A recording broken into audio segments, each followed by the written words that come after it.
કે આવી બહેનો હોય અને માં ભગવતી પાસે અર્ચના કરતી હોય પણ કેવા માં તારી દીકરી છું સદાય મારી રક્ષા કરજી માં એકને હજારો દીકરીઓમાં તારી રક્ષા કરશે માં જોગ માયા સદાય મારી રક્ષા કરજે આવી જોગ માયા અહીં બેઠી હોય ભલા મણા આપણને કઈ જાતની બીક રણચંડી ચામુંડા બેઠી હોય હે માં ભગવતી તારા તો અનેક ડંકા વાગ્યા હો દેશની વાલીપુરા માં તું તો હોર રાખનારી હે જોગ માયા ભગવતી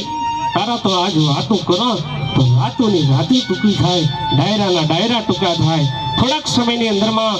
ભાઈ શ્રી લખનભાઈ ઠાકોર અને આરતીબેન પધારી રહ્યા છે તો આપણે એમને માન અને આવકાર આપશું ગામ રીતે આવો વેલકમ